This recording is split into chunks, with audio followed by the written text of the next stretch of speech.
E a Petrobras divulgou há pouco o balanço auditado do terceiro trimestre de 2014. A estatal calculou que os desvios de dinheiro causaram um prejuízo de 6 bilhões de reais à companhia. O presidente da empresa, Aldemir Bendini, afirmou que a partir de agora, a meta da Petrobras é aumentar a transparência e recuperar credibilidade. A publicação do balanço representa um ganho porque é justamente na sua gestão de caixa e equalização de dívidas que estão os desafios centrais agora da Petrobras. Como temos uma grande capacidade de geração de resultados, temos a convicção de que a Petrobras não vai parar. Ela não vai entrar em marcha ré. Ela vai continuar trabalhando efetivamente. Estamos aguardando e colaborando com as investigações necessárias e isso vai nos ajudar muito no aprimoramento do nosso modelo de governança.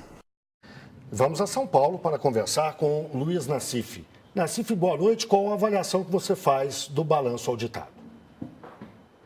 Então, você tem duas contas aí que foram apresentadas de forma muito confusa tempos atrás. Uma conta é chamada teste de impairment. O que é isso aí?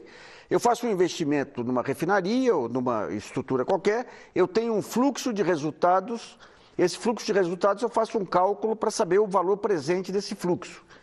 Quando você tem fatores externos, por exemplo, queda do preço do petróleo, da cotação de petróleo, isso afeta toda a estrutura de ativos. Então, é algo que não está ligado à corrupção especificamente. O cálculo da corrupção foi um chute, pelo seguinte, o dinheiro não saiu da Petrobras, saiu dos fornecedores da Petrobras, provavelmente da margem de lucro. A Petrobras, toda a licitação, ela define um preço máximo. Mas como houve todo esse carnaval, você precisava ter um valor. Então, se calculou arbitrariamente que seriam 3% do valor das obras dessas empreiteiras. Chegou a esse valor de 6 bilhões e pouco, né? O importante é o seguinte, o movimento de mercado, você tem aqueles grandes investidores que trabalham em cima dos fundamentos da empresa, ou seja, analisam qual a capacidade de geração de lucro da empresa, as condições internacionais, as condições políticas aqui e definem uma meta de preço. Depois entram os fatores subjetivos, que são esses movimentos de manada. Então, quando eles percebem que tem muita insegurança no ar, fruto da demora do governo em resolver essa questão da diretoria, do balanço da Petrobras, eles jogam as ações para baixo. Então, as ações vêm por conta daquele investidor desinformado.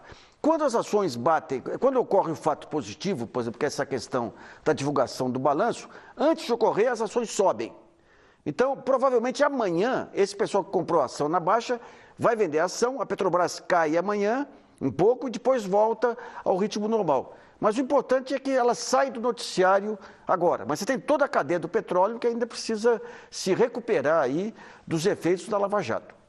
E, Nassif, nós também vamos conversar sobre o balanço. Você está convidado a participar dessa conversa aqui com o engenheiro de petróleo Paulo César Lima. Ele trabalhou durante 17 anos na Petrobras e hoje é consultor legislativo da Câmara dos Deputados. Boa noite, Paulo César. E a sua avaliação do balanço auditado, qual é, por favor? Bem, em relação ao mercado, né, vai haver uma situação agora bem melhor para a Petrobras, porque ela, de fato, precisava ter um balanço auditado. O balanço está aí, foi publicado, está auditado. E, em termos de mercado, a gente pode fazer uma boa avaliação. Mas, em termos dos números que foram divulgados, eu acredito que eles não foram bons, porque eles indicaram aí um teste a partir de um teste de impairment, né, chegou-se a um valor aí de 44,6 bilhões, que seria uma baixa contábil, né, sendo que nesse teste de impairment, a unidade geradora de caixa, que foram unidades de refino, como a Abreu e Lima, o Comperge e a Petroquímica de Suape, elas não foram avaliadas, né, ao longo de toda a cadeia produtiva, né? Era muito importante que se tivesse uma unidade geradora de caixa, onde se tivesse um custo de produção do óleo diesel, por exemplo. Aí você vai pegar o petróleo desde o reservatório de Marlim, por exemplo, esse petróleo vai ser transportado até o terminal de Suape, vai ser transportado até a refinaria e vai ser refinado. O importante era se chegar à seguinte conclusão: você tem um custo de produção do diesel e tem um preço de realização na refinaria. Qual seria o valor presente líquido de toda essa cadeia produtiva, né? Aí eu acredito que o valor não seria tão ruim quanto esse valor que foi divulgado hoje, né? O Nassif tem uma pergunta a fazer, vamos ouvir? Bom, uma questão que eu tenho para formular é o seguinte: você fez esse teste, não levou em conta, digamos, esses ganhos de sinergia, conforme você bem apontou, isso aí leva a um valor maior de perda esse ano. Agora, o mercado, ele trabalha sempre com a previsão de futuro. Então, se amanhã houver uma recuperação aí relativa do preço do petróleo, você vai ter o efeito contrário, ou seja, um grande lucro pela frente. E parece que é esse, digamos, o efeito dessa gangorra aí, desse teste de Pirman. Você concorda com isso?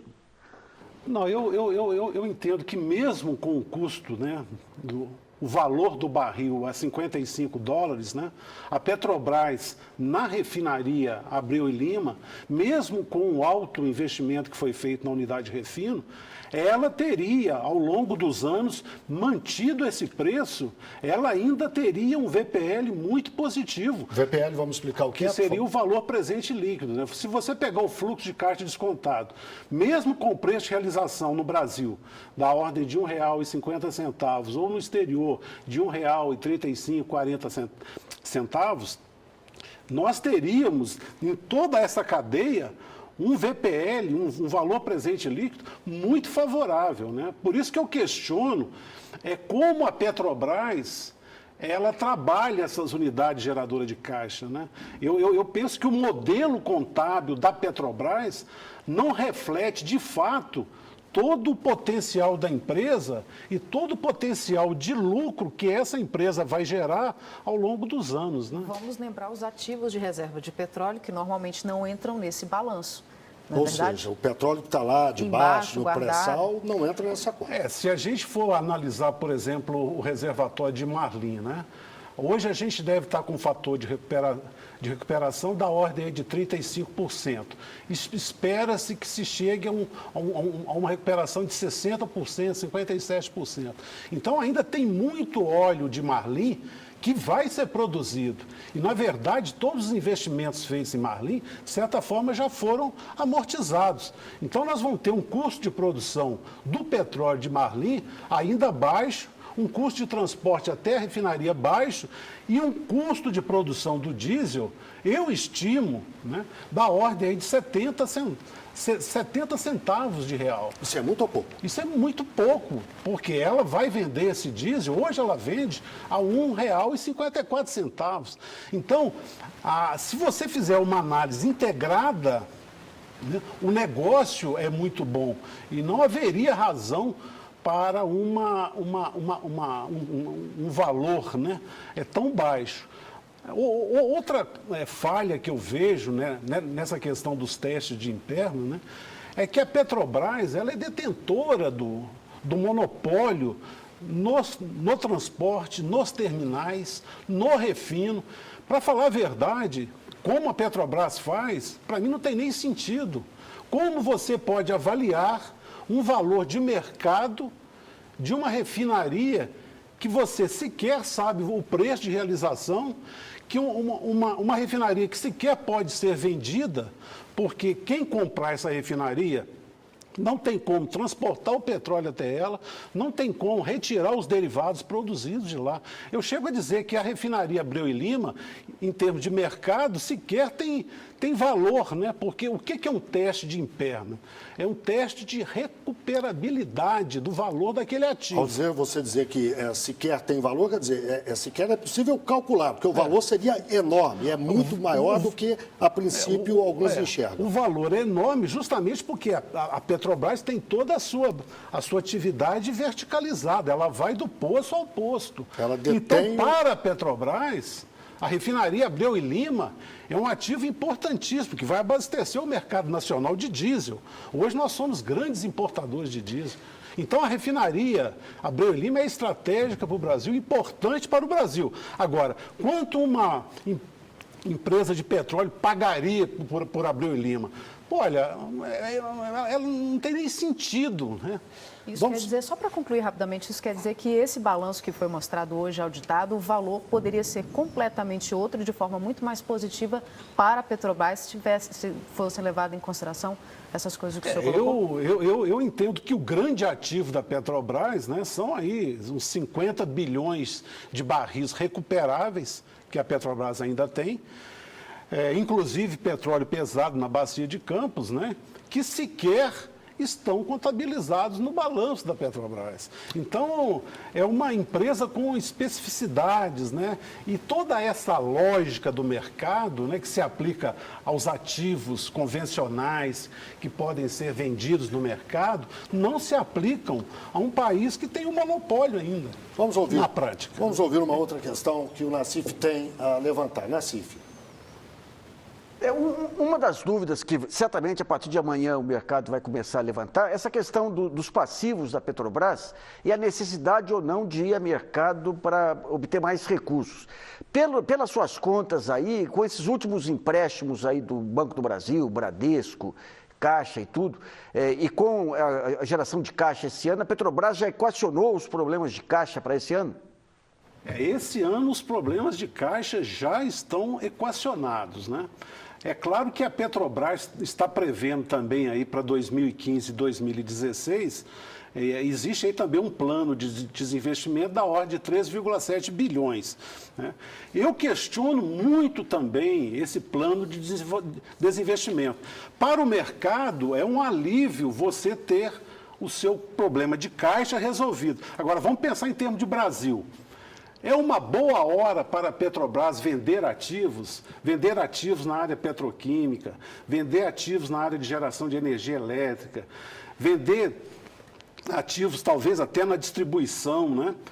E eu chego a imaginar, né, que é uma atitude, de certa forma, até criminosa, vender ativos no momento ruim, né, para a indústria e para o país, e você ficar com uma posição satisfeita de vender aqueles ativos e a Petrobras utilizar esses recursos numa atividade extremamente rentável, que são os reservatórios do pré-sal. Então, a Petrobras deixa áreas estratégicas para o país e ela vai fixar em áreas extremamente rentáveis do pré-sal. Isso é bom para a Petrobras? É ótimo para a Petrobras. Isso é bom para as ações da Petrobras? Ótimo para as ações da Petrobras. Agora, isso é bom para o país? A grande questão é, o simples fato de a Petrobras resolver os problemas de caixa é bom para a empresa, mas é bom para o país? Eu entendo que não é bom para o país. Eu acho que a Petrobras não deveria sair da petroquímica, não deve sair da distribuição, né? E penso que, se a Petrobras precisa de recursos para investir no pré-sal, por que não se adota um modelo como o da Noruega? Se a Noruega entende que uma área é estratégica e o pré-sal é estratégico, a Noruega tem uma empresa pública que chama Petoro, que ela investe na produção. Então, o Estado poderia ser investidor em vez de a Petrobras fazer esse plano de desinvestimento, né? Paulo, até a TV Brasil, a EBC, até por serem empresas de comunicação, tem o compromisso de travar esse debate e nós vamos continuar a debatê-lo aqui no Repórter Brasil nos próximos dias, nas próximas semanas. Você está convidado a voltar e participar mais com a gente desse debate. Eu agradeço muito a sua presença, agradeço a Luiz Nassif, de São Paulo, por ajudar a gente na entrevista. Boa noite, Nassif. Boa noite, Paulo. Muito obrigado mais uma vez. Agradeço muito aí a oportunidade de estar aqui com vocês. Boa noite, então.